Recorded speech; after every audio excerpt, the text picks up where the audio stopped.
नमस्कार, news watch India देख रहे हैं आप। न्यूज रूम लाइव में आप सभी का स्वागत है। मैं हूं आपके साथ सुरभि राजपूत। सुबह से ही बिहार विधानसभा चुनाव को लेकर वोटों की गिनती जारी है और आपको बता दें कि अभी तक एनडीए का जो आंकड़ा है वो 202 पहुंच चुका है। वहीं अगर हम महागठबंधन की बात करें तो महागठबंधन 35 सीटों पर सिमटती हुई नजर आ रही है।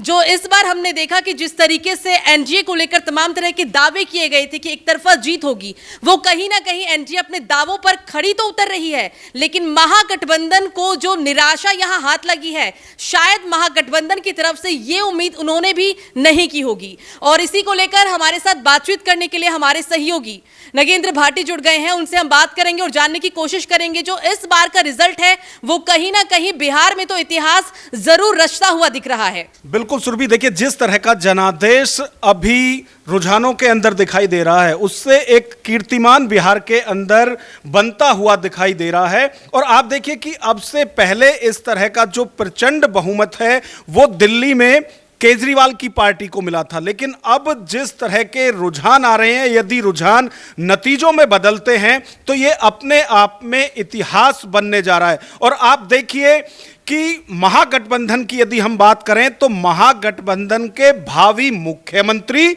और उप मुख्यमंत्री दोनों ही धराशायी होते हुए दिखाई दे रहे हैं और अपनी अपनी सीट पे वो पीछे फिलहाल चल रहे हैं। नतीजे आने में अभी वक्त लगेगा, लेकिन जिस तरह के अभी रुझान आ रहे हैं उससे महागठबंधन बिल्कुल पिछड़ चुका है। तो ये अपने आप में एक इतिहास बिहार के अंदर बनने जा रहा है। और आप देखिए कि चुनाव से पहले, चुनाव प्रचार के दौरान, या फिर ये कहें कि जब अपने अपने घोषणा पत्र दोनों तरफ से जारी किए गए थे तो उस वक्त जिस तरह की बातें की गई थी, खास तौर से यदि तेजस्वी यादव की बात की जाए तो जब एनडीए के तमाम नेताओं की तरफ से कहा जा रहा था कि बिहार में जंगल राज, बिहार की जनता वापसी नहीं चाहती है, उस वक्त तेजस्वी यादव की तरफ से जो वादा किया गया था बिहार की जनता से, उसमें यह कहा गया था कि वो बिल्कुल पलायन रोक देंगे। जो बिहार के लोग रोजगार के लिए बिहार से दूसरे राज्यों में रहते हैं, अपने घर अपने परिवार को छोड़कर, यदि महागठबंधन की सरकार आती है तो वो 20 महीने के अंदर ही बिहार के हर परिवार को एक सरकारी नौकरी देंगे। और जब से यह घोषणा की गई थी उसके तुरंत बाद से ही एनडीए के तमाम नेताओं की तरफ से इस पर सवाल उठाए जा रहे थे कि आखिर इतना बजट आएगा कहां से, क्योंकि जो बिहार का मौजूदा बजट है उससे 3 गुना बजट जो इनका ये एक वादा है इसे पूरा करने में चला जाएगा। तो उस वक्त तमाम तरह के वादे कहे गए थे। तेजस्वी यादव ये कह रहे थे कि उन्होंने पहले अपने 17 महीने के कार्यकाल में करके दिखाया है, वो इन 5 सालों में इस असंभव को भी संभव कर दिखाएंगे। लेकिन अभी आप इसको ऐसे समझिए सुरभि कि जो 2020 का चुनाव था उसमें और इसमें जिस तरह के गठजोड़ उलट पलट हुए हैं, मैं इस पर आऊंगी, लेकिन इससे पहले मेरा सवाल ये रहेगा आपसे कि इस बार भी क्या महिलाओं ने बहुत ज्यादा बड़ी भूमिका निभाई है? क्योंकि हम हर चुनाव में देख रहे हैं कि कहा यह जा रहा है कि जो महिलाओं को बहुत ही ज्यादा सुविधाएं दी जा रही है, जो स्कीम्स हैं उनके लिए, वो कहीं ना कहीं बीजेपी के लिए वो प्लस पॉइंट है और इस बार इस बात को यहां भी नकारा नहीं जा सकता। देखिए, जब इस तरह का प्रचंड जो बहुमत है वो किसी को भी मिले, कोई भी पार्टी हो, तो उसमें ये सब चीजें पीछे रह जाती हैं कि किसने ज्यादा वोट की हैं। आप देखिए कि 2020 के यदि चुनाव की बात करें तो जो सवाल आपका है कि महिलाएं किस तरफ रही हैं, तो 2020 में नीतीश कुमार की जीत ही महिलाओं की तरफ से तय की गई थी। और जिस तरह की योजनाएं, चाहे आप ये कहिए कि शराबबंदी, जिसका लगातार विरोध महागठबंधन के नेताओं की तरफ से किया जा रहा था, और जो अकेले चुनाव लड़ रहे थे पीके, उनकी तरफ से भी कहा जा रहा था कि शराबबंदी से और ज्यादा नुकसान बिहार और बिहारियों को हो रहा है, इससे अच्छा है कि शराब वहां शुरू कर दी जाए। और उन्होंने कहा था कि उनकी सरकार आएगी तो वो शराबबंदी को हटा देंगे। तो एक तो महिलाओं का इन सब चीजों को लेकर समर्थन रहा है। उसके बाद जो 10,000 रुपए चुनाव से ठीक पहले महिलाओं के अकाउंट में गए, उसका भी बेनिफिट यहां मिलता हुआ दिखाई दे रहा है जेडीयू को और पूरे एनडीए को। तो ये सारी चीजें काम करती हैं चुनाव के दौरान। और जिस तरह की बातें पूरे महागठबंधन की तरफ से कही जा रही थी कि पूरा यूथ तेजस्वी के साथ है, नए मुख्यमंत्री के तौर पर वो पूरा यूथ तेजस्वी को मानकर चल रहा है, तो वो फिलहाल दिखाई नहीं देता है क्योंकि जो अब वक्त हो गया है, इसके बाद नहीं लगता है कि रुझान और परिणाम में बहुत ज्यादा फर्क होने वाला है। बिल्कुल 2020 में हमने देखा कि उस टाइम पे राजद बहुत बड़ी पार्टी बन के उभरी क्योंकि उसके खाते में 74 सीटें आई, विपक्ष में गई तो विपक्ष का नेता भी चुना गया। लेकिन अभी जो हम हालात देख रहे हैं उसके अगर हम उस हालातों को लेकर बात करें और परिणाम भी उसी हिसाब से आएंगे तो मुझे नहीं लगता कि राजद की तरफ से कोई विपक्ष का नेता भी चुन पाएगा। देखिए 2020 के परिणाम की यदि बात की जाए तो आरजेडी को 75 सीट मिली थी और बीजेपी को 74, यानी एक सीट का अंतर था और आरजेडी सबसे बड़ी पार्टी बनकर उभरी थी 2020 के चुनाव में। लेकिन 2020 में आप देखिए कि 25 आते आते बहुत समीकरण बदला है।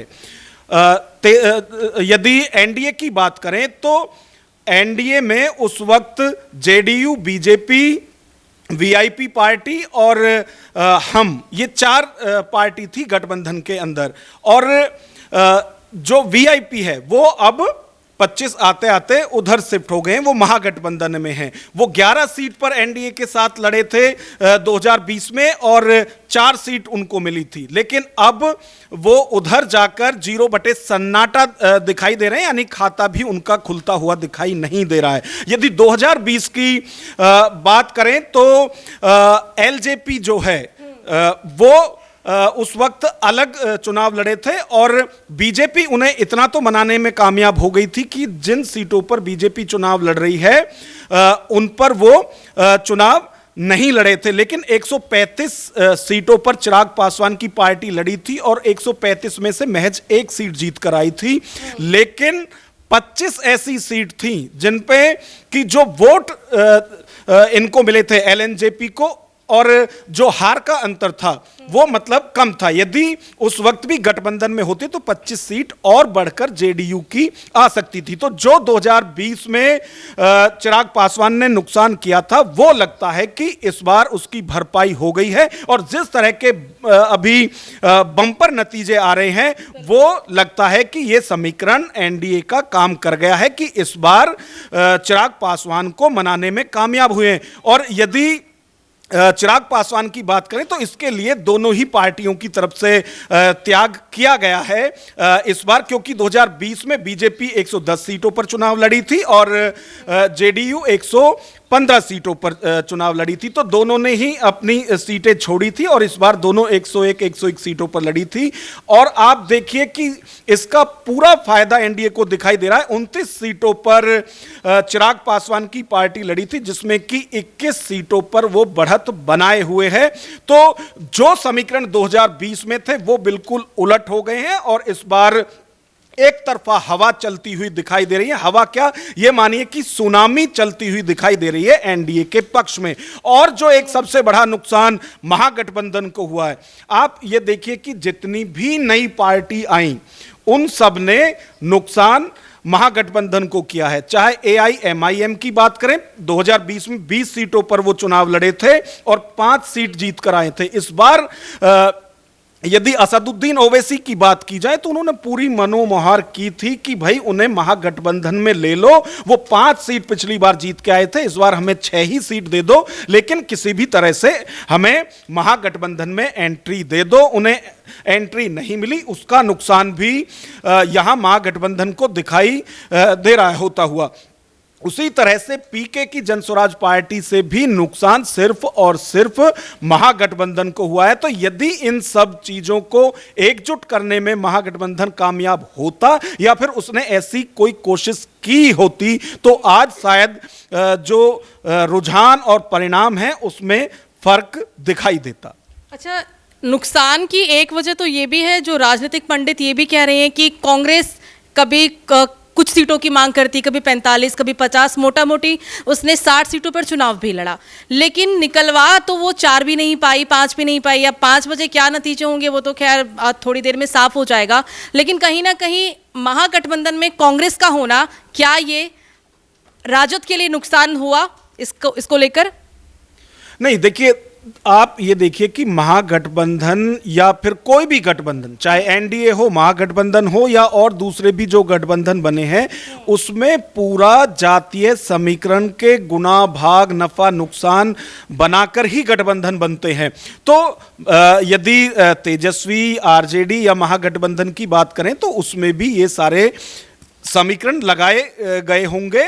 लेकिन क्योंकि यदि हम बात करें एनडीए की, तो 2020 के चुनाव में आप इससे अंदाजा लगाइए कि चिराग पासवान की पार्टी अकेले चुनाव लड़ी थी और उस वक्त भी 5% वोट उन्हें मिले थे। तो बिहार की जनता ने इतना तो साफ कर दिया है कि दलितों के सबसे बड़े नेता वहां चिराग पासवान हैं। और चाहे जो समकक्ष जातियां हैं उनकी भी यदि बात की जाए तो उसमें भी आप देखिए कि चाहे वीआईपी पार्टी है, हम हैं, या फिर उपेंद्र कुशवाहा है, तो उपेंद्र कुशवाहा पिछली बार ना महागठबंधन में थे ना एनडीए में थे और उन्हें 0 सीट मिली थी, लेकिन इस बार एनडीए के साथ है तो वो भी बढ़त बनाए हुए हैं, 4 सीट उन्हें भी मिल रही है। तो आप देखिए कि जो एनडीए के साथ हो गए और उनका जातीय और हर तरह का जो समीकरण है वो बनता हुआ एनडीए के पक्ष में दिखाई दे रहा है।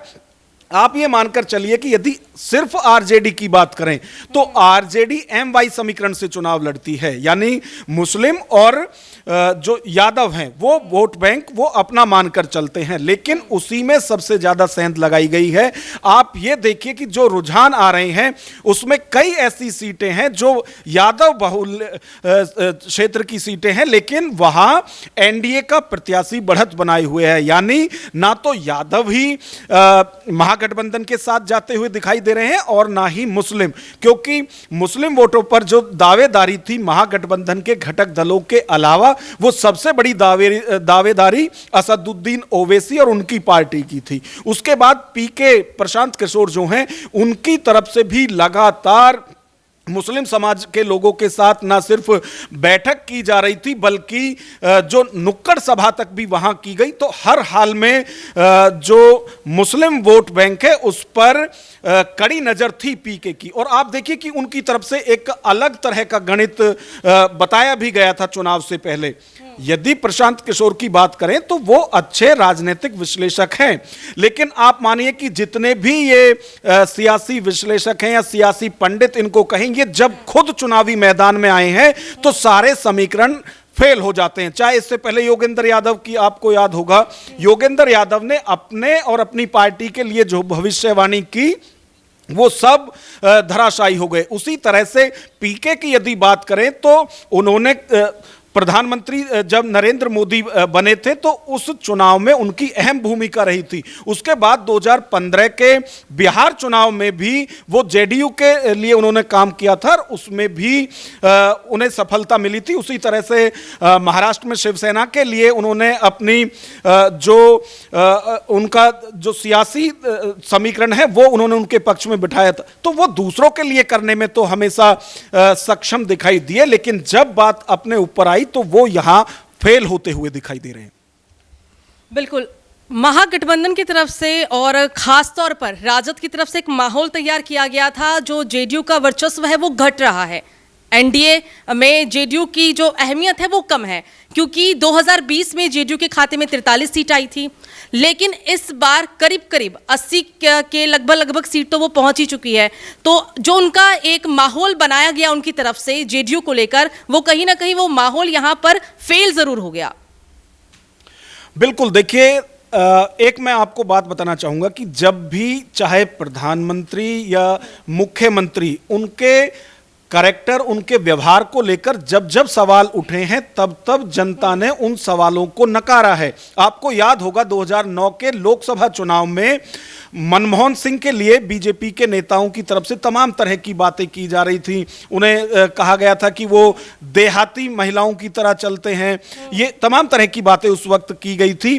तो जनता ने उनको नकारा और हालांकि उस वक्त कांग्रेस या यूपीए के फेवर में माहौल नहीं था, लेकिन उसके बावजूद भी सरकार उन्हीं की बनी। अब आप बिहार चुनाव पर आइए, यहां लगातार नीतीश कुमार को दिमागी रूप से कमजोर बताया जा रहा था, कहा जा रहा था कि वो सुप्त अवस्था में हैं, वो सो गए हैं, वो ये हो गया, तमाम तरह की बातें उनके लिए की जा रही थी। तो मुझे लगता है कि जो योजनाएं थी नीतीश कुमार की, खासतौर से चाहे महिलाओं को लेकर वो 10,000 रुपए जो अकाउंट में गए थे चुनाव से पहले, उसने भी बड़ा असर किया होगा। और जो तेजस्वी यादव कह रहे थे कि बिहार के हर परिवार में एक सदस्य को वो सरकारी नौकरी देंगे, इधर एनडीए की तरफ से पूरे 5 साल में लगभग 1 करोड़ नौकरी देने का जो वादा किया था, तो मुझे लगता है कि बिहार की जनता ने कम पर भरोसा किया है कि कम से कम हो सकता है कि इतनी नौकरी मिल जाए। लेकिन वो बिल्कुल ही विश्वास से परे थे जो वादे तेजस्वी की तरफ से किए गए थे। तो ये सारी जो चीजें हैं, इनका असर बिहार चुनाव में पड़ा है और वो अब रुझानों में भी दिखाई दे रहा है। बिल्कुल बिल्कुल। तो हमारे साथ बातचीत करने के लिए बहुत बहुत शुक्रिया। तो आपको बता दें कि इस वक्त रुझान बता रहे हैं कि 201 सीट पर कहीं ना कहीं एनडीए बहुत ही ज़्यादा आगे चल रही है। 2/3 का बहुमत वो बहुत पहले ही क्रॉस कर चुकी है। और इसी के साथ आपको ये भी यहाँ पे मैं एक ताज़ा अपडेट दे दूं कि 6 बजे प्रधानमंत्री नरेंद्र मोदी बीजेपी हेडक्वार्टर में जाएंगे। जश्न का माहौल है पूरे बिहार में। इस वक्त पोस्टर बैनर लग रहे हैं कि बिहार मतलब नीतीश कुमार, और बिहार का एक ही स्टार और वो है नीतीश कुमार। इस खबर पर लगातार हमारी नजर है। आप देखते रहिए न्यूज़ वॉच इंडिया।